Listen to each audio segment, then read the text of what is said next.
Thanks for tuning in to the Land and Home Show. Today we're talking all about hunting and fishing and, why it's a good place to be if you're looking at moving to Kentucky.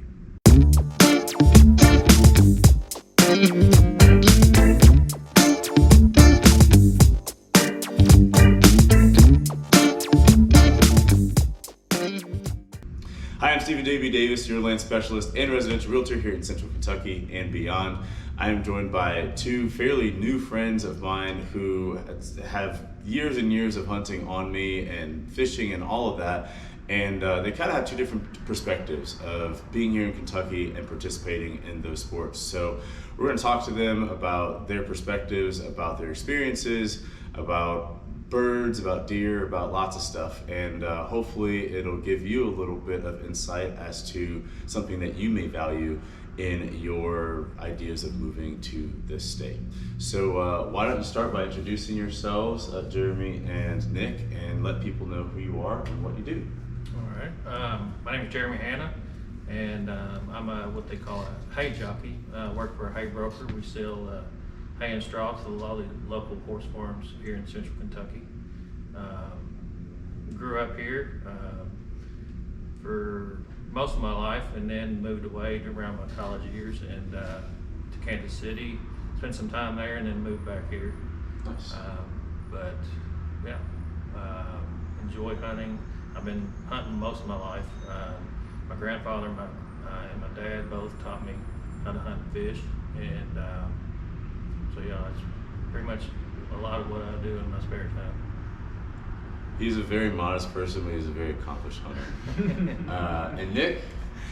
I'm Nick Heebner. I'm actually originally from Pennsylvania, suburbs of Philadelphia, so I have a different kind of growing up background. I did not grow up as a hunter or from a hunting background family, but I did grow up in the outdoors and kind of ended up migrating that way. My wife and I moved here about 8 years ago now, so we've at this point started to really come accustomed to Kentucky and kind of what this is to offer. But my background is actually in sports medicine. I'm a researcher here at University of Kentucky, where we specialize in rehabilitation and performance enhancement for athletes and other sorts of active individuals. So it's very cool. I don't think I realized you've been here for 8 years. I thought you'd been here for 3 or 4. No, you've been here a little longer. Good long time. Yeah. And so being outdoors people, and we were just talking about shed hunting, there's always something to do outdoors here, but what would you say are kind of like your number 1 through 3 hunting outdoor activities? You hunt lots of game, but where do you really find your heart most drawn to? Mine is probably whitetail deer, mature bucks. I got into really kicked into gear in about 2006, and I got into bow hunting. Okay. And that kind of elevated the experience where you're getting a lot closer to the animals. But yeah, I'd say deer, turkey, and then probably small game or fishing. Okay. But yeah. I guess maybe it's because of Griff, but I always think of you as turkey first. Guy, yeah. Yeah, because he's always like, he's the turkey guy, and he is the turkey guy, but I didn't realize that you liked deer hunting so much. Yeah, that's probably my passion. That's what I grew up and I cut my teeth on squirrel hunting. Oh, okay. And small game. That's where you kind of learn a lot of the woodsmanship. Mm-hmm. But then following my dad around during rifle season for deer, and then started hunting on my own. And that's where I really enjoy doing the most. It's probably the challenging. Turkey is very challenging. You're not lying, no. But I've had a lot of good properties and good opportunities, so it's been not as challenging for myself. But it was in the beginning. But when you get a lot of experience in doing something, you learn some tricks of the trade to be successful. So that makes sense. And it's really, really funny that you like deer so much, to me, because I just had like this image of you. But well, I'm where I'm the president of the National Voluntary Federation Double Eagle chapter, and I get where it's kind of where we met at. That's kind of how I get identified as that. But That makes sense. Whether you like it or not. Right. But I love turkey hunting, Yeah. but it's such a short season. It really is. So yeah, I pretty much, my passion is whitetail. Nice. We're going to come back to some of that because I talk about whitetail. I reference whitetail being a thing that we've brought back in this state, but I don't necessarily like go through the whole story or maybe how things used to be. But we'll go back. And then for you, Nick, I know a lot about what you do and your wonderful canine friends. But how would you rank your hunting and sporting stuff? Yeah. So my focus has really made a shift, mostly since I've moved here in Kentucky, but started before that. So I do a lot of bird hunting and upland hunting. So my passion and kind of focus is our dogs that we have. So, and that takes a lot of time. So I started out hunting with, bow hunting for whitetail, and that's kind of what really drew me into hunting. And then was that in PA that you started? That was in Pennsylvania, and I really haven't done a ton of whitetail hunting since moving here because I've really got into the bird dog world. So, because that takes up a lot of time throughout the whole year, just training. When you get a new pup, which I got now, was a lot of time commitment. One of the cutest dogs also kind of one of the craziest dogs I've ever seen. Well, they're hunting dogs are not bred to be great pets, right? Like they're bred with a certain level of energy that you got to maintain, but that's what makes them amazing. So yeah, bird hunting is definitely my number one. If I had to pick a species, I'd say quail. Okay. I just love the dog work that comes along with a good quail hunt, and they just make for good dog work versus where pheasants, depending on where you're going to go hunt them, it's they're really rangy and can be really tough. But getting a dog locked up on a covey of quail and going to flush them out, and you get 30, 40 quail that bust out of a group, it's just a heart-pounding feeling. There's just nothing like it. And that's actually one of the things I love about Kentucky. It's not necessarily a quail state that I think most quail hunters across the country would identify as, but there's a lot of work the Fish and Wildlife are doing to bring back quail on the landscape, alongside with organizations like Quail Forever and Pheasants Forever. So there's a lot of good momentum going here in Kentucky, and there are wild quail populations here. Yeah. It's not easy to find all the time, but that's part of the game, right? And that's kind of why we're hunters, right? And we really enjoy that time spent outside. So that's definitely my number one. So being here and having shifted from this idea of whitetail and I guess more what people maybe imagine when they think of hunting, this big game thing, to this bird thing, what struck you about Kentucky besides the momentum that we have now? Like, you've probably driven all around the state to do it. So like, what's the biggest misconception or something that you kind of came here thinking one thing and then you found out another?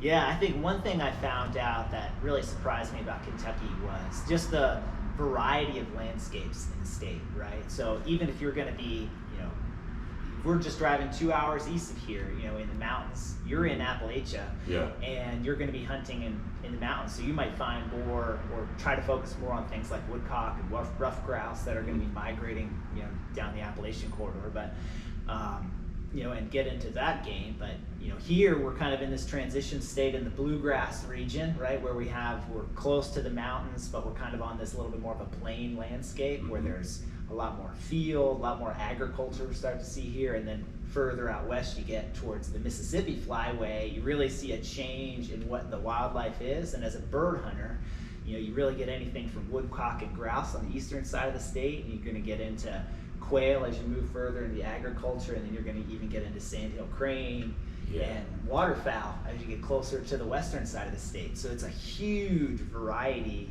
I think, in broad landscape for bird hunting specifically. And that's what really, I think, surprised me about. Being located in Lexington, which if you're watching, I would assume you know where Lexington is by now, but not very difficult to find on a map. Would you say it's a positive or a negative, or rather an advantage or disadvantage to be located here and get to all of those places? Yeah, well, I think for somebody like me, I like to dabble in everything, right? So I run German short hairs, and I really love not only the quail and upland traditional side of things, but We're working on some waterfowl, doing some water work, this year with my dogs, trying to get a little bit more into that piece. So I think it's an advantage, and I kind of love living in Lexington because it's not too bad of a drive to get out to, whether you're going to go out in Western Kentucky or out in Eastern Kentucky, or if you're going to head up to Ohio or down to Tennessee, Georgia. It's really kind of this great central location to a lot of different landscapes. So I love that part of Lexington specifically. So. And so, Jeremy, it's similar question, except for, you've been here, like you said, most of your life, except for that time in Kansas City. How have you been surprised either over the years or maybe when you started versus now? Like, how would you say Kentucky has surprised you in your hunting life? Surprisingly, it's, when I was at a younger age, you pretty much had access to a lot of properties, private land to hunt. And then as I got older and more, I guess the state started to develop a little bit more. My small town of Georgetown grew, especially since Toyota moved in. It just it exploded. But so you get a lot of people moving into rural areas that don't necessarily accept hunting heritage and traditions, and so losing access to properties is probably the biggest surprise. But then I guess, and Fish and Wildlife kind of seen that, and they've opened up different, have purchased different properties for public land access, and they just opened up, I think, how long it's been, 7 or 8 years ago there in Georgetown, a big tract. The Veterans Memorial. And that's a beautiful property. So the biggest surprise is, is probably access to private lands, but there's that perfect opportunity for public land hunting in central Kentucky, especially because within an hour's drive you can be in Nicholas County at Clay Wildlife Management Area. You can be in Kentucky River and Henry and Owen County. That place. Yeah.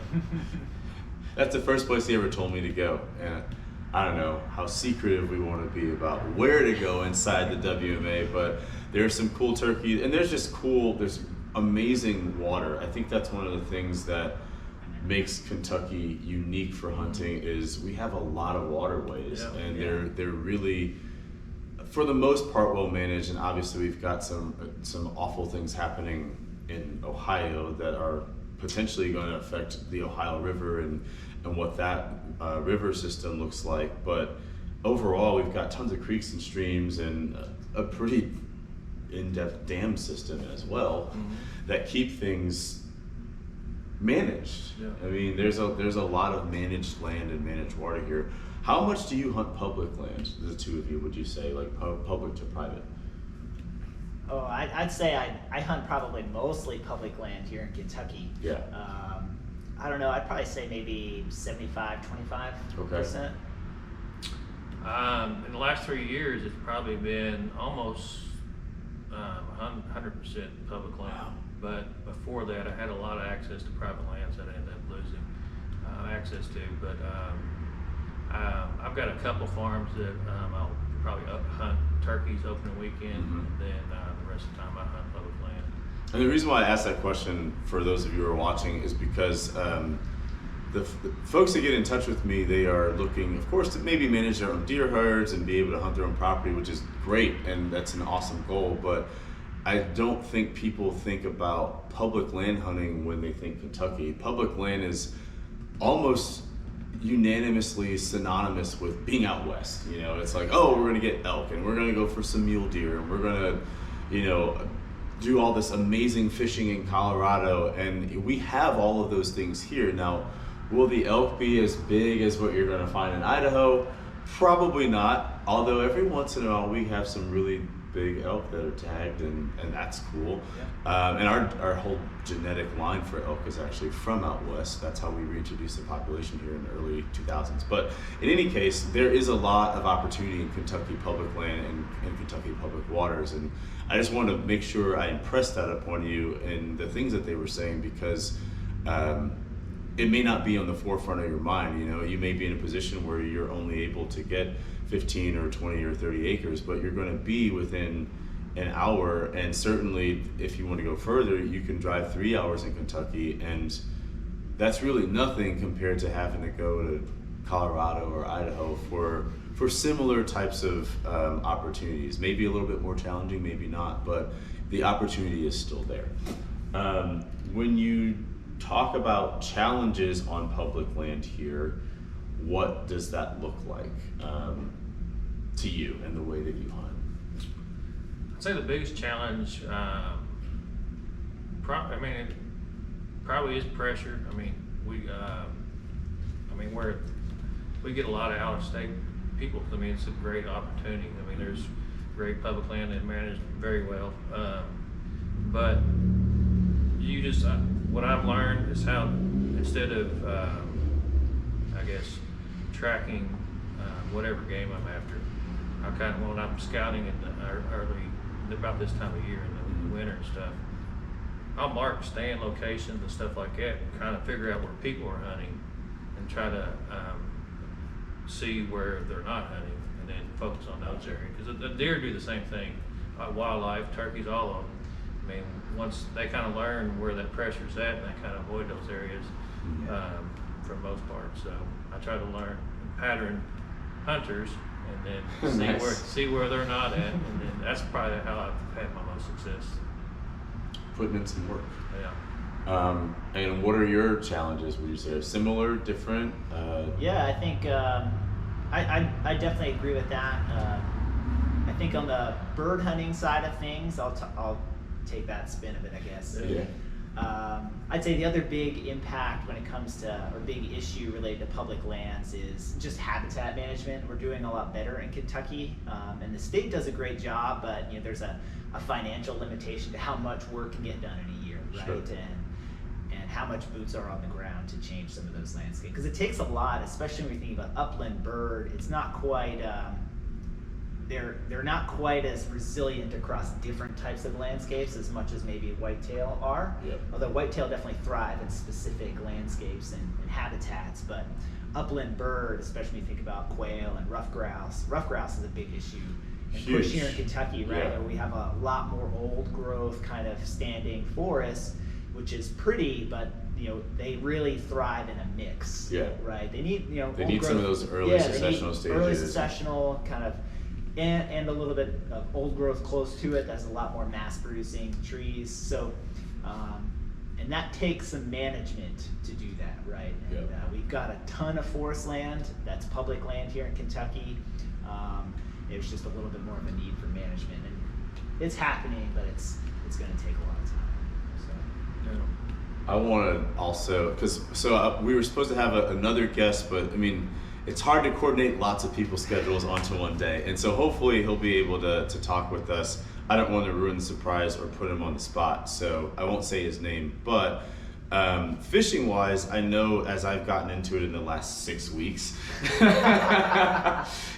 really big expert here, but I do read a lot. And so one of the things I think is a challenge is just access to our waterways from the water sense. So if you're more of an angler and you're looking for fishing access, we have it. And we have a really cool whole trout system and the way that they stock trout here and things like that, but a lot of our waterways are on private property, and if they otherwise are not, there are not a lot of places to put in a boat, as I hear. Every time I hear put in, I think like you're putting in an application, but that's just boat speak for where you get onto the water.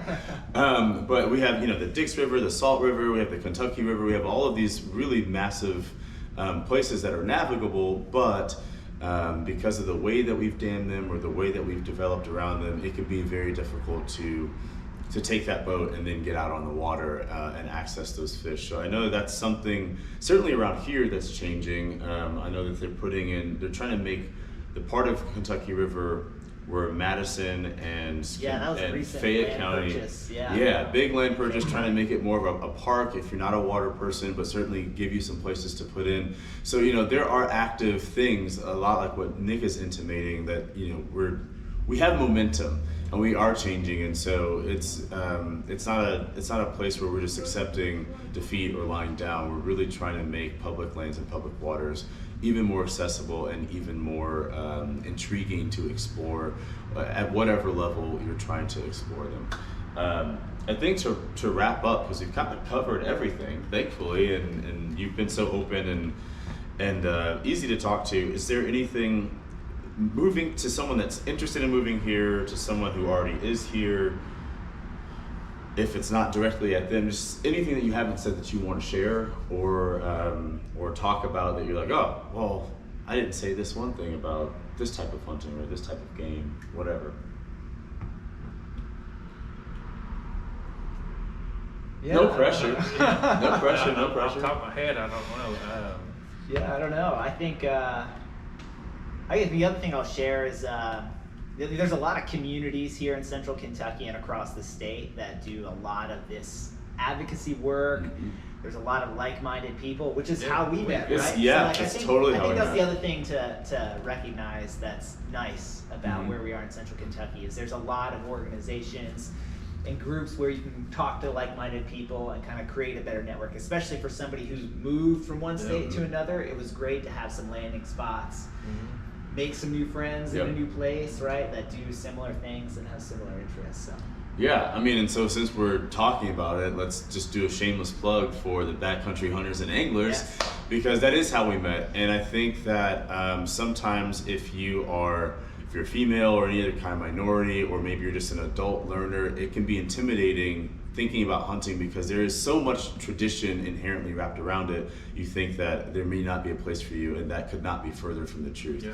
I think that you just have to have just a little modicum of courage to put yourself out there, but put yourself out there in these organizations.